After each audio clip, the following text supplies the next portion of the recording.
भूत और चुड़ैल की दुनिया में 10 साल बाद जन्मा पहला बच्चा।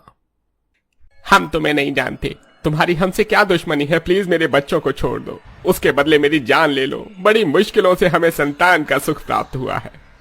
तुमसे ज्यादा इस बच्चे की जरूरत हमें है। कई सालों से हम इस बच्चे का इंतजार कर रहे थे।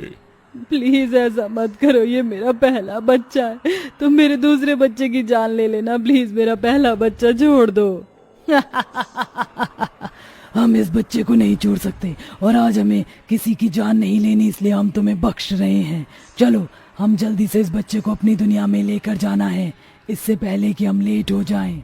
इतना बोलकर भूत और चुड़ैल पंडित के बच्चे को लेकर हवा में उड़ जाते हैं और पल भर में ही पंडित और उसकी बीवी की नजरों से ओझल हो जाते हैं। पंडित और उसकी बीवी अपने बच्चे की रक्षा करने के लिए एक तांत्रिक के पास जाते हैं और सारी बात उस तांत्रिक को बताते हैं। प्लीज बाबा, हमारे बच्चे की मदद करो। वो चुड़ैल और भूत हमारे बच्चे को अपनी दुनिया में ले गए हैं। हमें हमारा बच्चा चाहिए। बड़ी प्रार्थना करने के बाद हमें हमारा बच्चा मिला था। माफ करना, पर मैं तुम्हारे बच्चे को नहीं बचा सकता, क्योंकि तुम्हारे बच्चे का जन्म हुआ ही इसीलिए था ताकि वो उन शैतानी दुनिया को आजाद कर सके जिन्हें मैंने श्राप दिया है। पर अगर पूजा सफल रही तो तुम्हारा बच्चा जीवित रहेगा और मैं खुद तुम्हें तुम्हारा बच्चा लौटा दूंगा। क्या श्राप? कैसा श्राप और कैसी शैतानी दुनिया? ये 10 साल पुरानी बात है, जब मैं एक गांव में अपनी तंत्र विद्या पूरी करने के लिए गया था। आधी रात को एक बड़े घने जंगल में, जहां चारों तरफ कोहरा ही कोहरा था और जानवरों की आवाज आ रही थी, वहां एक तांत्रिक कोई तांत्रिक पूजा कर रहा था। पर तभी वहां कुछ शैतान बच्चे आते हैं और तांत्रिक को परेशान करने लगते हैं। अरे देखो, इस तांत्रिक के बाल कितने बड़े हैं, इसके गले में कितनी अच्छी मोती है। चलो इसके गले की मोती ले लेते हैं। पर मैं तो पहले इस आग को बुझाऊंगा। चलो इस तांत्रिक को परेशान करते हैं। इतना बोलकर वो सारे बच्चे मिलकर तांत्रिक को परेशान करने लगते हैं, जिस वजह से उसकी तांत्रिक पूजा अधूरी रह जाती है और तांत्रिक गुस्से में आकर बच्चे और पूरे गांव को श्राप दे देता है। इतने दुष्ट बच्चे आज से पहले मैंने कभी नहीं देखे, इसलिए मैं तुम सब बच्चों को और उस पूरे गांव को श्राप देता हूँ कि इस गांव में अब कभी कोई बच्चा जन्म नहीं लेगा और ये पूरा गांव शैतानी गांव बन जाएगा, जहां सब चुड़ैल और भूत होंगे और तुम्हारा गांव एक अलग ही भूत चुड़ैल की दुनिया के नाम से जाना जाएगा। तांत्रिक का गुस्सा और श्राप सुनकर सभी बच्चे डर जाते हैं और डरते हुए अपने घर जाते हैं, जहां बच्चे देखते हैं कि उनके गांव के सभी लोग एक एक करके मर रहे हैं और सारी औरतें चुड़ैल बन रही हैं और सारे आदमी भूत। बच्चे सारी दुर्घटना अपने गांव वालों को बताते हैं, जिसके बाद वो सभी गांव वाले इस तांत्रिक से माफी मांगने के लिए जंगल में जाते हैं। बाबा हमें इस श्राप से मुक्त कर दो, हम इंसान से चुड़ैल और भूत बन गए हैं। हमारे गांव के बच्चों की मौत हो गई है। बच्चों की गलती की माफी हम आपसे मांगते हैं, हमारे बच्चों से गलती हो गई। अब बहुत देर हो चुकी है, अब मैं अपना श्राप वापस नहीं ले सकता और अब मेरे श्राप ने काम करना शुरू कर दिया है। नहीं तांत्रिक बाबा, ऐसा मत बोलो, इसका कोई तो उपाय होगा, हम आपसे विनती करते हैं। एक उपाय है, अब तुम गांव वासी को इस श्राप से तभी छुटकारा पा सकते हो जब तुम किसी दूसरे गांव से नवजात शिशु को लेकर यहाँ आओ। पर याद रखना, उस नवजात शिशु के माथे पर काला टीका होना चाहिए और वह नवजात शिशु सिर्फ पूर्णिमा की रात को ही जन्म लेगा। तुम्हें सही बच्चे का चयन करना होगा, अब वही बच्चा तुम्हारे गांव को इस श्राप से तुम्हें आजाद कर सकता है। तांत्रिक गांव वालों को श्राप का तोड़ बताकर चला जाता है, जिसके बाद धीरे धीरे वहां के सभी लोग भूत और चुड़ैल में बदल जाते हैं और उनका गांव भूत चुड़ैल की दुनिया में बदल जाता है।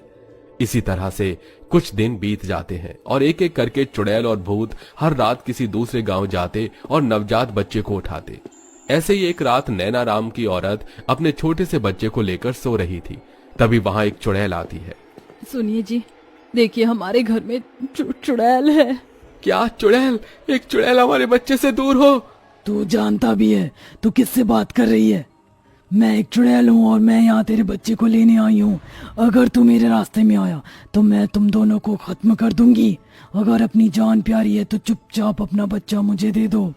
नहीं, मैं अपना बच्चा तुम्हें नहीं ले जाने दूंगी, चाहे मेरी जान ही क्यों ना चली जाए। ठीक है, तो मैं तुझे मार कर ही तेरा बच्चा ले जाऊंगी।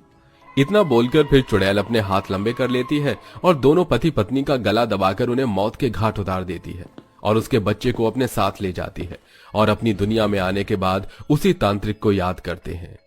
तांत्रिक बाबा, हम इस पूर्णिमा की रात को एक और नया बच्चा लाए हैं जिसके माथे पर काला टीका है। आकर पूजा करिए और हमें श्राप से मुक्त कीजिए ताकि हमारे गांव में भी बच्चे जन्म ले सके और हम फिर से इंसान बन सके। चुड़ैल और भूत के बुलाने पर तांत्रिक बाबा उनकी दुनिया में आता है और बच्चे को देख भूत और चुड़ैल से कहता है, ये वो बच्चा नहीं है जो तुम्हें श्राप से मुक्त कर सके। तुम एक बार फिर गलत बच्चा उठाकर लाए हो, या यूं कहूं कि अब तक उस बच्चे ने इस दुनिया में जन्म ही नहीं लिया। बाबा, क्या आप हमें बता सकते हैं कि वो बच्चा इस दुनिया में कब जन्म लेगा और हम इस श्राप से कब मुक्त होंगे? क्योंकि पिछले 5 सालों में हम हर पूर्णिमा की रात को जाकर बच्चे की तलाश करते हैं और बहुत सी गर्भवती औरतों को बचाते हैं, ये सोचकर कि शायद हमें वो बच्चा मिल जाए जिसकी हमें तलाश है। मैं खुद नहीं जानता, पर तुम्हें इसी तरह से कोशिश करनी होगी अगर इस श्राप से मुक्त होना है तो। इतना बोलकर तांत्रिक वहां से चला जाता है और इसी तरह से 1 साल और बीत जाता है और पूर्णिमा की रात आ जाती है। और ऐसे ही पूर्णिमा की रात एक गर्भवती औरत अकेली कुएं से पानी लेकर अपने घर जा रही थी। तभी वहां कुछ बदमाश आ जाते हैं। अरे दोस्तों देखो, आज बहुत दिनों बाद हमें हमारा शिकार मिला है। देखो, ये तो पूरी जेवर से लदी हुई है। चलो जल्दी से अपने सारे गहने निकालकर हमारे हवाले कर दो। नहीं, मैं अपने गहने तुम्हें नहीं दे सकती। ये मेरे माता पिता की आखिरी निशानी है। नहीं दे सकती तो मरने के लिए तैयार हो जा। गुंडे गर्भवती औरत के गहने लेने के लिए उसके ऊपर चाकू से वार करने लगते हैं, पर तभी उसके सामने चुड़ैल आ जाती है और उसके पसीने छूटने लगते हैं। कुछ देर बाद उसके पीछे भूत खड़ा हो जाता है और दोनों भूत चुड़ैल मिलकर उन दोनों लड़कों के हाथ पैर तोड़ देते हैं और बड़ी ही बेरहमी से उन्हें मौत के घाट उतार देते हैं। ये सब देख वो औरत जमीन पर गिर जाती है, जिस वजह से उसके पेट में चोट लग जाती है और उसे डिलीवरी पेन होने लगता है। कोई मेरी और मेरे होने वाले बच्चे की मदद करो। इस औरत की डिलीवरी होने वाली और आज पूर्णिमा है, कहीं ऐसा तो नहीं हम जिस बच्चे का इंतजार कर रहे हैं ये औरत उसी बच्चे को जन्म दे। तुम सही कह रही हो, हमें इसकी मदद करनी होगी। चलो अपनी भूतिया शक्ति से इसे अस्पताल लेकर चलते हैं। भूत और चुड़ैल मिलकर अपनी भूतिया शक्ति से हवा में उड़ते हुए उस औरत को अस्पताल में ले जाते हैं, जहां वो औरत एक बहुत ही प्यारी सी बच्ची को जन्म देती है और वो भूत चुड़ैल उस औरत के बच्चे को अपने साथ ले जाते हैं। अगली सुबह औरत रोती हुई पूरी घटना गांव वालों को बताती है और गांव वालों से कहती है, वो भूत और चुड़ैल बुरे नहीं हैं, वो हम गर्भवती औरतों की सुरक्षा करते हैं, पर मुझे समझ नहीं आता कि वो हमारी जान बचाकर क्यों हमसे हमारा बच्चा ले जाती है। पता नहीं वो भूत और चुड़ैल कब हमारे गांव का पीछा छोड़ेंगे। आखिर कब तक हम इसके खौफ में जीते रहेंगे। सरपंच जी, हमें किसी तांत्रिक से बात करनी चाहिए। क्या पता तांत्रिक हमें कोई रास्ता दिखा सके ताकि हम उस भूत और चुड़ैल से अपना पीछा छुड़ा पाएं। सभी गांव वाले गंभीर सोच में पड़ जाते हैं और इसी तरह से कुछ महीने बीत जाते हैं। पंडित को पता चलता है कि उसकी बीवी गर्भवती है। इसी तरह से समय गुजरता है और देखते ही देखते पंडित की बीवी एक बेटे को जन्म देती है, जिसके माथे पर काला निशान होता है। तभी चुड़ैल आकर उनके बच्चे को ले जाती है। पूरा चांद हो चुका है, मुझे उन भूत और चुड़ैलों की दुनिया में जाना होगा ताकि मैं जाकर पूजा कर सकूं और उन्हें इस श्राप से मुक्त कर सकूं। और तुम फिक्र मत करना, जैसे वो भूत और चुड़ैल इस श्राप से मुक्त होंगे तुम्हें तुम्हारा बच्चा भी मिल जाएगा। तांत्रिक की यह बात सुनकर पंडित और उसकी बीवी को जान में जान आ जाती है। अब पंडित भूत और चुड़ैल की दुनिया में जाता है और वहां अपनी तांत्रिक पूजा करता है, जिसके बाद भूत और चुड़ैल को उस श्राप से मुक्ति मिल जाती है और तांत्रिक उस बच्चे को फिर से पंडित के हवाले कर देता है, जिसके बाद फिर कभी किसी गांव से भूत और चुड़ैल बच्चे नहीं लेकर जाते और 10 साल बाद उनके गांव में एक बच्चा जन्म लेता है। इस 10 साल के बाद जन्म लिए हुए बच्चे के लिए खुशियां मनाई जाती हैं और इस खुशी में पूरा भूतिया गांव ढोल ताशे के साथ नाचते गाते हैं।